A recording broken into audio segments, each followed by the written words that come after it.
Assalamualaikum warahmatullahi wabarakatuh. Pada pertemuan kali ini saya akan membahas dua konsep ya. Konsep yang pertama yaitu solenoida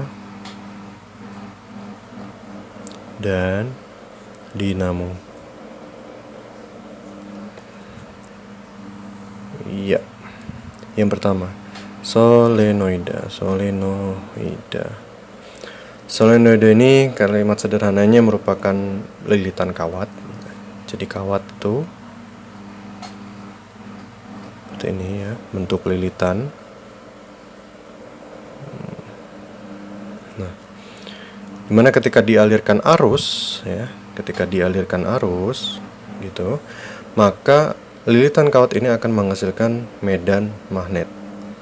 Nah, berapa besar medan magnetnya? Nah, besar medan magnetnya kita hitung dengan persamaan B sama dengan mu 0 dikalikan I dikalikan N kecil, di mana B merupakan medan magnet ya, atau rapat flux. Kemudian mu 0 adalah permeabilitas ruang hampa, I adalah kuat arus. Nah, N kecil ini merupakan jumlah lilitan per panjang kawat. Jadi N itu sama dengan N kecil ya, sama dengan N besar. N besar itu jumlah lilitan dibagi dengan panjang kawat solenoida ini. Nah, untuk konsepnya, nah ketika jumlah lilitan ini saya tambah ya dengan arus yang sama, namun jumlah lilitannya saya tambah, maka yang terjadi B itu akan semakin besar, sehingga B itu berbanding lurus dengan N.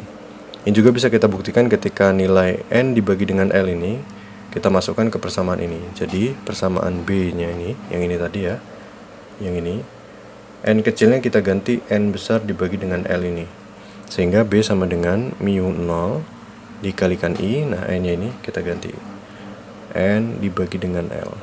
Nah, artinya semakin banyaknya lilitan kawat itu, maka akan semakin besar pula medan magnetik yang dihasilkan. Nah, seperti itu. Itulah solenoida. Kemudian konsep yang kedua, dinamo. Nah, bagaimana sih sebenarnya dinamo itu bekerja gitu kan? Dinamo itu memanfaatkan magnet ya. Jadi medan magnet. Nah, ini magnet. Nah, dua magnet, satu di sini ya, satunya di sini. Nah, ini utara, ini selatan.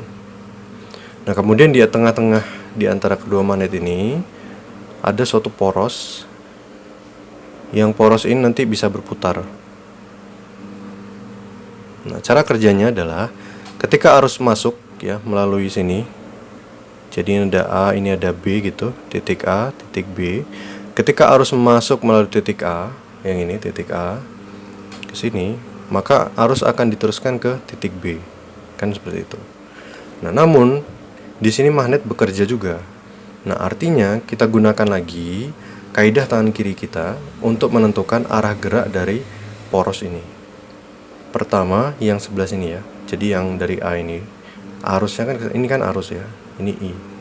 Nah, ini kan arus, arah arus maksudnya.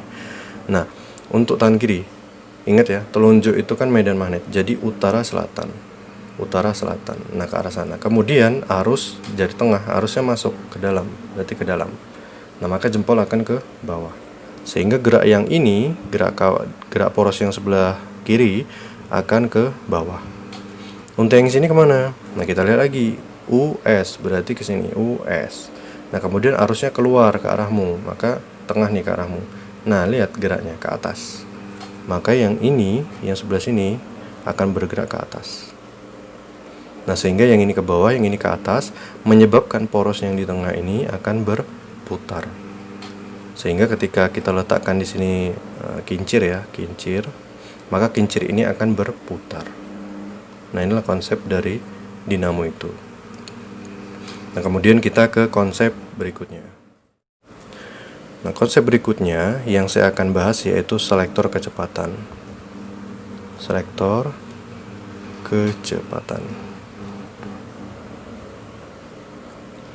Nah, sebelum kita ke inti dari selektor kecepatan ini, ada baiknya kita mengulang dulu ya. Jadi misalkan gini, ada pertanyaan, apabila suatu muatan itu ya dilewatkan pada medan listrik ataupun medan magnet, nah apa sih yang terjadi? Nah, gitu. Apa sih yang terjadi pada muatan itu? Nah, untuk menjawabnya kita gunakan eksperimen yang sudah dilakukan sebelum-sebelumnya ya. Jadi apabila sebuah konduktor ini dialiri arus sehingga nanti atas ini merupakan kutub positif dan bawah merupakan kutub negatif, maka nantinya akan menghasilkan medan listrik, ya kan? Medan listrik. Nah, kemudian apabila saya letakkan elektron di tengah, elektron E negatif gitu, itu elektron ya. Yang terjadi apa pada elektron ini atau pada muatan ini? Di sini muatannya elektron ini. Yang terjadi adalah elektron akan tertarik ke atas karena elektron kan negatif, maka akan tertarik ke arah positif. Set, langsung ketarik ke arah positif. Nah, tapi bagaimana dengan magnet? Ketika ada dua magnet, di sini utara, di sini selatan, maka akan membentuk medan magnet. Saya letakkan sekarang di tengah elektron itu, di tengah medan magnet ini. Apa yang terjadi? Yang terjadi adalah elektron ini tidak bergerak sama sekali.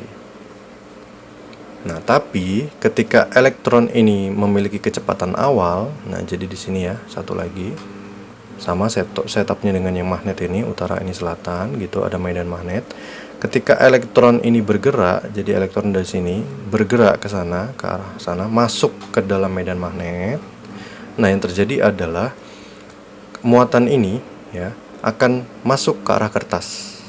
Jadi akan bergerak masuk ke arah kertas. Masuk ke arah kertas. Jadi kalau masuk itu saya silangin aja ya. Jadi maksudnya itu masuk ke dalam kertas. Nah, dengan menggunakan kaidah tangan kiri lagi. Nah, jadi elektron ini akan bergerak ke arah sini kan. Kemudian ketika melewati medan magnet ini, maka tiba-tiba dia akan masuk ke arah dalam kertas ini. Nah, kemudian bagaimana cara kita menentukan berapa besar gaya yang dihasilkan oleh gerak elektron ini? Nah, caranya adalah di sini ya. Nah, di sini caranya adalah kita tentukan dengan persamaan yang sebelumnya. Jadi F sama dengan B dikalikan I atau kuat arus ya, dikalikan dengan L. Nah, dengan konsep ini. Nah, untuk arus sendiri sebentar. Nah, untuk arus sendiri itu memiliki persamaan jumlah muatan yang mengalir tiap satuan waktu. Nah, itu kan kuat arus ya. Kemudian untuk kecepatan ya, anggap kecepatan muatan itu tertentu gitu. Jadi kecepatannya tetap. Untuk kecepatan sama dengan L ya, panjang lintasan yang dilalui dibagi dengan T, waktu. Kan seperti itu. Nah, sehingga kalau kita ubah sedikit ini, yang persamaan yang ini, yang saya kotakin ini, saya ubah sedikit, ini akan berubah menjadi T sama dengan L dibagi V. Aljabar biasa ya. Nah, T ini kita masukkan ke sini sekarang. T ini kita masukkan ke sini. Maka I di sini ya, ini persamaan 1 gitu. Nah, persamaan 2-nya, maka I akan sama dengan apa? Q dibagi T, tapi T-nya ini. Maka Q dibagi dengan L per V. L dibagi dengan V. Atau V-nya naik ke atas sehingga Q dikalikan V dibagi dengan L. Nah, ini persamaan kedua. Masukkan, kita substitusi. Ini aljabar biasa ya. Substitusi 2 ke 1. Artinya substitusi persamaan 2 ke 1. Maksudnya gimana? Ganti I-nya atau kuat arus ini biar sama, I-nya gede juga. Jadi ini kuat arus. Jadi ini I-nya I besar semua kan ya, kebetulan tadi kok ya pas ini kok kecil I-nya. Nah, jadi masukkan kuat arus ini, persamaan ini ke dalam sini, sehingga persamaan 1 itu akan menjadi F sama dengan B dikali I-nya ini ya, Q dikalikan V dibagi dengan L dikali dengan L. Nah, L ini bisa kita coret sehingga F akan sama dengan B Q kalikan V. Nah, sehingga nilai ya besar dari gaya yang dihasilkan karena pengaruh medan magnet ini pada elektron itu akan berbanding lurus dengan kecepatannya. Nah, kemudian kita kembali lagi ke sini Ya, ini diingat ya, jadi ini disimpan dulu. Nah, gitu kita simpan dulu. Nah, kembali lagi ke sini. Ini kan tadi saya bilang masuk ke arah dalam. Nah, ketika masuk ke arah dalam ini, ke dalam medan magnet ini, maka nantinya muatan ini akan bergerak melingkar. Jadi lintasannya lingkaran. Karena gambarnya susah ya, kalau ke dalam gambar lingkarannya agak susah. Saya buat ini aja ya. Jadi intinya gini. Akan masuk ke dalam. Nah, tapi dia berbentuk seperti lingkaran. Jadi ini elektronnya tadi, ya, akan masuk ke dalam. Masuk ke dalam, kan gambarnya susah kalau gini ya. Gini gambarnya. Gini aja, intinya masuk ke dalam itu akan punya jari-jari, ya kan, R, karena geraknya melingkar. Sehingga kalau gerak melingkar maka punya namanya gaya sentripetal. Nah, itu untuk mekanikanya diingat lagi. Nah, Fs atau gaya sentripetal itu nilainya M V kuadrat dibagi dengan R. Persamaan gaya sentripetal. Nah, kemudian kalau kita inginkan ya, artinya gini, kan tadi E ini bergerak dengan gaya yang udah kita hitung A ini. Nah, sehingga ini kita ketemu nih gayanya nih. Tapi kan kemudian ada juga gaya ya, yaitu gaya sentripetal. Nah, artinya ada resultan gaya selain gaya yang dihasilkan oleh kecepatan elektron itu. Dan ini nilainya sama, sehingga F ini ya, akan sama dengan nilai Fs-nya, atau F itu B QV ya, sama dengan M V kuadrat dibagi dengan R. Nah, ini kita kesini lagi. Nah, maka ini V1 di sini, ini V2 coret, sehingga menjadi BQ akan sama dengan ya, di sini masih ada M, masih ada V-nya 1 dibagi dengan R. Gitu ya. Nah, maka R, jari-jarinya dapat kita hitung nih sekarang. Jari-jarinya akan bernilai, ini kan sebenarnya MV ya, MV kan. Berarti kalau kita mencari R, MV dibagi BQ. MV dibagi BQ. Inilah jari-jari yang bisa kita hitung ketika elektron itu masuk ke arah dengan gerak melingkar ya, ke arah medan magnet. Nah, selanjutnya, nah ini baru konsepnya nih ya untuk selektor kecepatan itu. Nah, sama, setupnya sama dengan ini. Nah, tapi sekarang kita combine, kita gabungkan antara medan listrik dengan medan magnet. Jadi ada medan magnet di sini. Saya gambarkan seperti ini ya. Jadi arah masuk tuh silang ya. Nah, masuk ke dalam. Nah, jadi ini kita combine, kita gabung antara medan listrik ya, karena ada positif negatif, dan medan magnet. Kalau ini kan kita konsepnya secara terpisah, sekarang gabung. Nah, kalau misalkan kalian lihat tadi untuk yang elektron bergerak, jadi elektron bergerak masuk ke dalam sini, nah, dengan kecepatan tertentu itu, maka yang terjadi adalah nantinya ketika yang medan magnet ini lebih lemah ya, artinya dia kalah dengan E-nya, nilai E, maka dia akan bergerak ke atas. Nah, bergerak ke atasnya secara parabola untuk medan listriknya. Sehingga elektron ini akan bergerak ke sumbu positif karena pengaruh medan listrik secara parabola. Nah, sedangkan untuk yang medan magnet tadi bentuknya lingkaran, maka akan melingkar. Kan kalau tadi kan dia masuk ke dalam, jadi dia bentuknya lingkaran.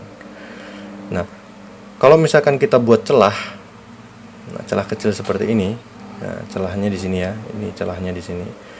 Nah, kalau tadi medan E-nya lebih besar, berarti kan dia ke atas nih, ke atas, nggak keluar dong, dia nggak bisa keluar.